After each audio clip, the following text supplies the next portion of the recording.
काही मिनिटातच आदित्य ठाकरेंनी ट्विट करून स्पष्ट केलं की अद्याप कुठलाही निर्णय झाला नाही। त्यामुळे कुठेतरी आदित्य ठाकरे जो आहे त्यांचा दावा जो आहे तो कायम एक लक्षात घ्या, ही जागा महाविकास आघाडीची आहे। महाविकास आघाडी एकत्र असेल तेव्हा ही जागा निवडून येईल। शिवसेना हा विधिमंडळात महाविकास आघाडीतला सगळ्यात मोठा पक्ष आहे। आमचे 20 आमदार आहेत, 16 काँग्रेसचे आहेत, 10 राष्ट्रवादी काँग्रेस शरद पवारांचे आहेत। आम्ही जेव्हा एकत्र राहू तेव्हा एक जागा निवडून येईल आणि एकत्र राहणं गरजेचं आहे। उद्या उमेदवारी अर्ज भरण्याचा 5 मार्च, मला वाटतं उद्या 5 मार्च महत्त्वाचा दिवस आहे। उद्यापर्यंत अर्ज भरावे लागतील। काल नक्कीच जयंतराव पाटील आणि सुप्रिया सुळे या शिवसेना पक्षप्रमुख उद्धव ठाकरे यांना भेटल्या, त्यांच्यात चर्चा झाली, प्रदीर्घ काळ चर्चा झाली आणि आज संध्याकाळपर्यंत निर्णय जाहीर होईल। कोणताही एक पक्ष या संदर्भात निर्णय जाहीर करू शकत नाही, कारण आघाडी आहे। जागा कोणी लढायची हा आघाडी म्हणून निर्णय जाहीर केला जाईल। आम्ही काही सांगितले तर काँग्रेस पक्ष नाराज होईल, काँग्रेसने परस्पर जाहीर केलं तर आम्ही विचारू तुम्ही कसं काय जाहीर करता परस्पर काय। चर्चा संपलेल्या आहेत, चर्चा झालेल्या आहेत। असं आहे की उद्धव ठाकरे यांना काल भेटून जयंतराव आणि सुप्रियाताई सुळे यांनी सविस्तर चर्चा केली, खरं आहे, पण निर्णय जाहीर करणं हे कोणत्याही एका पक्षाच्या हातात नाही। ते 3 पक्ष एकत्र येऊन त्या संदर्भात अंतिम निर्णय होईल आणि मग तो निर्णय जाहीर केला जाईल। तुमची आणि राष्ट्रवादीची प्रत्यक्ष चर्चा झाली, मात्र काँग्रेस सोबत तुमची प्रत्यक्ष चर्चा झाली आहे का? त्यांची भूमिका काय? बघा, दिल्लीतल्या काँग्रेस नेत्यांनी शिवसेना पक्षप्रमुखांशी चर्चा केलेली आहे आणि वारंवार ती चर्चा सुरू आहे। आणि काल राष्ट्रवादी काँग्रेसच्या 2 प्रमुख नेत्यांनी शिवसेना पक्षप्रमुखांची चर्चा केली। तिन्ही पक्षामध्ये चर्चा संवाद हा सुरू आहे आणि तो संपलेला नाही। आणि तुम्हाला तसे वाटतं असं चिंतेचं कारण नाही, जे काय होईल ते एकमतानेच होणार आहे। 3 पक्ष 3 स्वतंत्र उमेदवार उभे करू शकत नाहीत, एकच उमेदवार उभा राहील आणि तो 3 पक्षांच्या एकमेकांच्या संमतीने उभा राहील। 7वी जागा जी आहे ती महाविकास आघाडी म्हणूनच आम्ही जिंकू आणि आम्हाला त्यात कोणती अडचण दिसत नाही। रावसाहेब, सोनिया गांधींनी भूमिका स्पष्ट केली की खामेनींच्या हत्येनंतर मोदी सरकारने मौन बाळगलं। एक लक्षात घेतलं पाहिजे तुम्ही, जेव्हा एखाद्या देशाच्या राष्ट्रप्रमुखाची हत्या होते, जो प्रदीर्घ काळ त्या देशाचं नेतृत्व करतो, तो कोणताही देश असेल आणि तो देश परंपरेने हिंदुस्थानचा मित्र आहे, अशा वेळेला त्या नेत्याच्या हत्येबाबत, मृत्यूबाबत शोक व्यक्त करणं हा एक शिष्टाचार आहे। तो शिष्टाचार पाळणं गरजेचं आहे। या युद्ध काळामध्ये देशाचे प्रधानमंत्री नेतन्याहूंना फोन करतात, जॉर्डनच्या राजाला फोन करतात, बरोबर ना? त्यानंतर सौदी अरेबिया, कुवेत, बहरीन, दुबईच्या क्राऊन प्रिन्सना फोन करतात। पण ज्या देशावर सगळ्यात मोठं संकट आहे, ज्या देशावर हल्ला झालेला आहे, त्या देशाचे सुप्रीम लीडर त्या हल्ल्यात मारले गेलेले आहेत, त्यांनासुद्धा फोन करणं किंवा त्यांनासुद्धा शोकसंवेदना व्यक्त करणं, याला मी शिष्टाचार मानतो। इतर देशांना काय वाटेल म्हणून मी शोकसंवेदना व्यक्त करायच्या नाही, हे चुकीचं आहे। पाकिस्तानचे प्रधानमंत्री, राष्ट्रपती यांच्या अनेकदा हत्या झाल्या आणि मृत्यू झाले, तो तर आपला शत्रू राष्ट्र आहे, तरीही त्या राष्ट्रामध्ये अशा प्रकारच्या दुर्घटना घडल्यावर या देशातल्या राष्ट्रपतींनी, प्रधानमंत्र्यांनी तिथे दुःख व्यक्त केलेलं आहे, अनेकदा दुःख व्यक्त केलं आहे, कंडोलन्सेस दिलेले आहेत। हा एक शिष्टाचार आहे. तो शिष्टाचारसुद्धा आपण पाळत नसू तर आपलं परराष्ट्र धोरण माती खात आहे एवढंच सांगावं लागेल. एकूण किती भारतीय अडकलेले आहेत याबाबतची काही आकडेवारी किंवा माझ्याकडे कसं- नाही, ती सरकारकडे असायला पाहिजे. आकडेवारी सरकारकडे असायला पाहिजे. ठिकठिकाणी गल्फच्या विमानतळावरती किंवा लोक अडकलेले आहेत आणि ती जबाबदारी पूर्णपणे भारताची आहे. आणि मला असं वाटतं भारत सरकार, महाराष्ट्र सरकार नक्कीच आपले लोक जे अडकले त्यांना आणण्यासाठी प्रयत्न करत असेल. आम्हीसुद्धा जेव्हा आम्हाला काही लोक कळवतात तेव्हा आम्ही त्यांना ते सरकारकडे पाठवतो की या ठिकाणी लोक अडकलेले आहेत. एप्स्टीन फाईलबद्दल एक प्रश्न आहे. प्रकाश आंबेडकरांनी मोदींना इशारा दिलाय की एप्रिलपर्यंत थांबा, तुमच्या 2 फाईल्स आम्ही बाहेर काढण्याशिवाय राहणार नाही, अन्यथा खुर्ची खाली करा. बघा, प्रकाश आंबेडकर हे डॉक्टर बाबासाहेब आंबेडकरांचे नातू आहेत. त्यांचे आंतरराष्ट्रीय कनेक्शन्स हे अधिक महत्त्वाचे असतील. जसं पृथ्वीराज चव्हाण आमचे आहेत. त्यांनी सुरुवात आधी एप्स्टीन फाईलची माहिती दिली, त्याचं गांभीर्य सांगितलं आणि खरोखर ते गांभीर्यानं तेव्हा देशाला माहीत नव्हतं की एप्स्टीन फाईल काय आहे.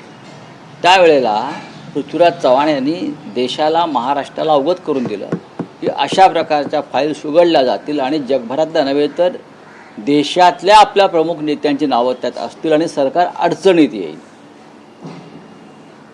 हे जे युद्ध पुकारलेलं आहे इराण विरुद्ध अमेरिकेने, इस्रायलने, त्याचा हेतूच हा आहे माझ्या माहितीप्रमाणे घाईघाईने युद्ध करण्यामागचा.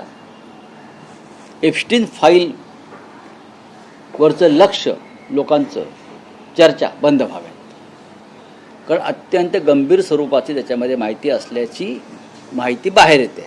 त्याच्यामुळे ह्या सगळ्यावरचं लक्ष उडावं आणि युद्धावर चर्चा करावं आणि एप्स्टीन फाईल विसरून जावं, यासाठी काही राष्ट्रप्रमुखांनी एकत्र येऊन हा युद्धाचा वार उडवला हे स्पष्ट दिसतं.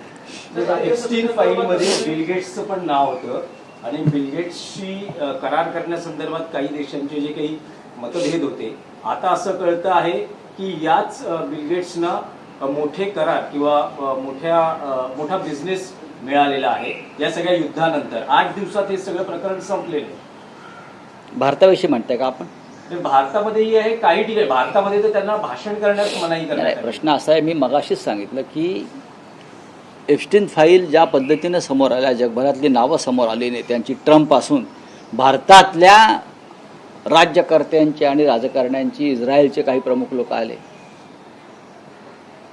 ह्याच्यावरची चर्चा थांबावी, लोकांचं लक्ष दुसरीकडे वळावं म्हणून काही राष्ट्रप्रमुखांनी, काही पंतप्रधानांनी एकत्र येऊन हा इस्रायल, इराण, अमेरिका हा युद्धाचा डाव रचला का अशी आता शंका यायला लागली. पण राहुल गांधी या विषयावर म्हणतात की या सगळ्या विषयावर अजूनही देशाचे पंतप्रधान नरेंद्र मोदी यांनी सरकारची भूमिका मांडलेली आहे की हे जे युद्ध सुरू आहे त्यावर नेमकी भारताची भूमिका काय, असं राहुल गांधीही म्हणतात आणि सोनिया गांधींनी तसं पत्र लिहिलं. काँग्रेस हा या देशातला प्रमुख विरोधी पक्ष आहे. काँग्रेसने अनेक वर्ष या देशावर राज्य केलेलं आहे. आंतरराष्ट्रीय राजकारणामध्ये अजूनही काँग्रेसला तितकंच महत्त्व आहे. कदाचित ते नरेंद्र मोदींपेक्षा जास्त असेल. आणि या युद्धासंदर्भात भारतानं भूमिका मांडणं आवश्यक आहे, हे मी मगाशीच सांगितलेलं आहे. एका राष्ट्रप्रमुखाची हत्या होते इराणसारख्या देशाच्या आणि भारताकडून साधी शोकसंवेदना व्यक्त केली जात नाही. मी मगाशी सांगितलं आपल्याला की पाकिस्तानचे राष्ट्रपतींची हत्या झाली, पाकिस्तानच्या पंतप्रधानांची हत्या होते, तेव्हाही भारत शोक व्यक्त करतो आणि त्यांच्या अंत्यसंस्कारामध्ये भारत सामील होतो अनेकदा. मग इराणच्या बाबतीमध्ये असं काय आहे की इराण देशाचा आपला मित्र असताना, त्याच्या राष्ट्रपतीची हत्या झालेली असताना तुम्ही साधी शोकसंवेदना व्यक्त करायला घाबरताय, हाच एक मुद्दा आहे. बाकी कोणी काय करावा त्यांचा प्रश्न. पंडित नेहरूंचं जे आंतरराष्ट्रीय का परराष्ट्रीय धोरण होतं तटस्थतेचं, ते मातीमोल झालेलं आहे आणि भारताचं सरकार, भारताचे पंतप्रधान अमेरिका आणि इस्रायलच्या हातची कठपुतळी झालेली आहे. हे ह्या सगळ्या घडामोडीत स्पष्ट दिसतंय. असं काय कारण आहे की ज्याच्यामुळे प्रधानमंत्री इराणच्या राष्ट्रपतींच्या हत्येचा शोक व्यक्त करू शकले नाही? कोण त्यांना ब्लॅकमेल करत आहे, कोणाकडे काय कुठली फाईल आहे, कोणाकडे अजून काय आहे, अशा चर्चा जगभरात सुरू आहेत. नपेक्षा देशामध्ये जगामध्ये अनेक शत्रू राष्ट्रांच्या संदर्भामध्ये आम्ही शोक व्यक्त केलेला आहे. जगभरात पाकिस्तान असेल किंवा अन्य असतील, चीन असेल, तिकडल्या जेव्हा त्यांच्या नेत्यांचा मृत्यू झाला तेव्हाही आम्ही शोक व्यक्त केलेला आहे. ही एक परंपरा आहे, हा एक शिष्टाचार आहे.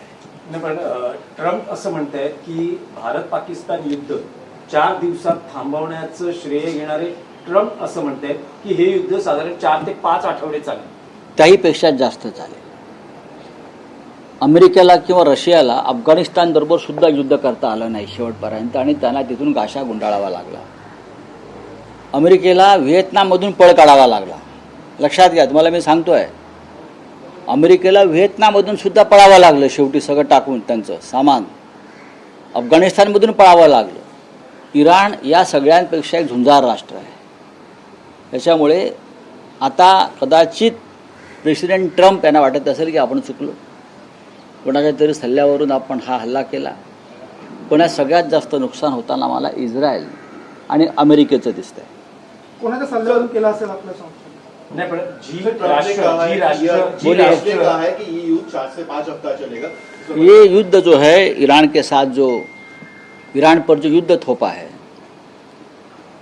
वो 4-5 हफ्ते नहीं, 1 साल तक भी चल सकता है, उससे ज़्यादा भी चल सकता है. ईरान की जनता जो है, मुझे मालूम है, मैंने इतिहास का विद्यार्थी रहा हूँ मैं. ईरान की जो कौम है वो लड़ने वाली कौम है, वो पीछे नहीं हटेगी. और जब तक उनके पास जान है, जब तक वो लड़ते रहेंगे. इस प्रकार की वो कौम है, इस प्रकार के वो लोग हैं. तो मुझे लगता है ये युद्ध जो है पूरे विश्व में उसकी चिंगारी, उसकी आग भड़क जाएगी और उसका खामियाजा सबको भुगतना पड़ेगा. और उसके लिए प्रेसिडेंट ट्रम्प, इजराइल के प्रधानमंत्री नेतन्याहू और हिंदुस्तान के प्रधानमंत्री मोदी जिम्मेदार है. भारत ने इस बार शोक नहीं दिया, शोक नहीं बताया. देखिए, देना चाहिए, ये एक शिष्टाचार है. जब किसी संप्रभु राष्ट्र के, इंडिपेंडेंट राष्ट्र के सुप्रीम लीडर की हत्या होती है या उनकी मौत होती है, तो हमको शोक संवेदना व्यक्त करनी चाहिए. ये शिष्टाचार है. हमारे बहुत से शत्रु राष्ट्र हैं, चाहे चाइना हो, चाहे पाकिस्तान हो, वहाँ इस प्रकार के किसी प्रमुख नेता की मौत होती है, मृत्यु होती है, तब भी हमने हमारे तरफ से शोक संवेदना व्यक्त की है. चाहे बेनजीर भुट्टो हो, चाहे जियाउल हक हो, चाहे बैरिस्टर जिन्ना थे उस वक्त. हाँ, पाकिस्तान में जब लोग मरते हैं, बड़े नेता जाते हैं, तो वहाँ हम शोक व्यक्त करते हैं, चीन में करते हैं. तो ईरान जो हमेशा हमारा एक मित्र राष्ट्र रहा है, उनके सुप्रीम लीडर की मौत होती है और हम शोक संवेदना तक व्यक्त नहीं करते. ये क्या बात है? किस लिए? भारत की क्या रहेगी? क्या तेल के भाव? भारत की कोई विदेश नीति नहीं है. भारत की एक विदेश नीति पंडित नेहरू, इंदिरा गांधी, लाल बहादुर शास्त्री के ज़माने में जरूर रही है, और पूरा विश्व हमारे विदेश नीति का रिस्पेक्ट, सम्मान भी करता था. आज हमको कोई विदेश नीति नहीं है. देश भर में, विश्व भर में जो गुंडों का राज चल रहा है, उस गुंडा राज के हम एक मेंबर बन गए हैं. सर, तेल का भाव जो आसमान छू जाएगा अगर विदेश नीति काम नहीं करे पर. हाँ, तो जय श्री राम बोलिए ना. मोदी जी का जो मंत्र है ना, जय श्री राम बोल लीजिए, तेल का भाव कम हो जाएगा, अनाज मिल जाएगा, रोजगार मिल जाएगा. नाही, पण रावसाहेब, जी राष्ट्र अमेरिका किंवा इस्रायलला पाठिंबा देणार नाही, त्यांना मोठ्या नुकसानाला सामोरं जावं खरं आहे लागेल. ते. उदाहरण आता असं आहे की स्पेननं आपला लष्करी बऱ्याच- तळ बऱ्याच अमेरिकेला वापरू राष्ट्रांनी- दिलेला नाही, आणि ट्रम्प यांनी भूमिका जाहीर केलेली आहे की त्यांच्याशी आम्ही संबंध तोडतो आहोत. नाही, इव्हन ब्रिटनचं गव्हर्नमेंटने सुद्धा नकार दिलेला आहे. ब्रिटन गव्हर्नमेंट, आशियातला नव्हे तर युरोपमधल्या अनेक राष्ट्रांनी आता नकार दिला. आणि भविष्यामध्ये लवकरच आखातातील अनेक राष्ट्र, जिथे अमेरिकेचे युद्ध तळ आहेत किंवा सैनिक तळ आहेत, ते सुद्धा या युद्धातून माघार घेतील. धन्यवाद. रावसाहेब, एक विषय आहे की मी राज्यसभेत याच्यावर बोललोय मगाशी, काय म्हणजे सविस्तर बोललोय. उद्या 5 तारीख आहे. उद्या अर्ज भरण्याचा महत्त्वाचा दिवस आहे, उमेदवारी अर्ज दाखल करण्याचा. आणि उद्यापर्यंत तुम्हाला निर्णय घ्यावेच लागतील. महाविकास आघाडी म्हणून आम्ही एकत्र आहोत सगळे. एकमेकांशी चर्चा झालेल्या आहेत. काल श्री जयंतराव पाटील आणि सुप्रियाताई सुळे मातोश्रीत येऊन त्यांनी उद्धवजी ठाकरे पक्षप्रमुख आमचे शिवसेनेचे त्यांच्याशी सविस्तर चर्चा केलेली आहे. पण कोणताही एक पक्ष स्वतंत्रपणे निर्णय जाहीर करू शकणार नाही. 3 पक्षांचा निर्णय एकत्र जाहीर केला जाईल. नाही, पण राऊतसाहेब, ज्या काल जयंत पाटील आणि सुप्रिया सुळे येऊन उद्धव ठाकरेंना भेटतात आणि अगदी 5 मिनिटात आदित्य ठाकरेंचं ट्विट येतं की कोणताही अंतिम निर्णय झालेला नाही, आम्ही एकत्रित बसून चर्चा करू. ठीक आहे, बरोबर बोलले ते बरोबर बोलले. ते चुकीचं काय बोल? तुम्हाला एवढं चिंता वाटण्याचं कारण काय? नाही, म्हणजे आदित्य ठाकरे अजूनही शिवसेना उद्धव बाळासाहेब ठाकरे पक्षाचा दावा या जागेवरचा सोडायला तयार नाही. अगदी एनसीपीचे सर्व मोठे नेते येऊन उद्धव ठाकरेंना भेटतायत तरी. हो, पण आदित्य ठाकरेंचं चूक काय मला सांगा ना. त्यांनी फार चांगली भूमिका मांडलेली आहे. ते पक्षासाठी फाईट करतायत, चांगली गोष्ट आहे, त्यांचं कौतुक आहे. राऊतसाहेब, आणखी एक विषय आहे की महाराष्ट्रात जी ठाकरे बंधू युती झाली होती, अलीकडच्या काळात थोडासा दुरावा दिसला होता आणि आता तर या दुराव्याने किंवा या तणावाने टोक गाठल्याचं दिसतंय. आज प्रभाग समिती अध्यक्षपदासाठी अर्ज भरण्याचा शेवटचा दिवस आहे.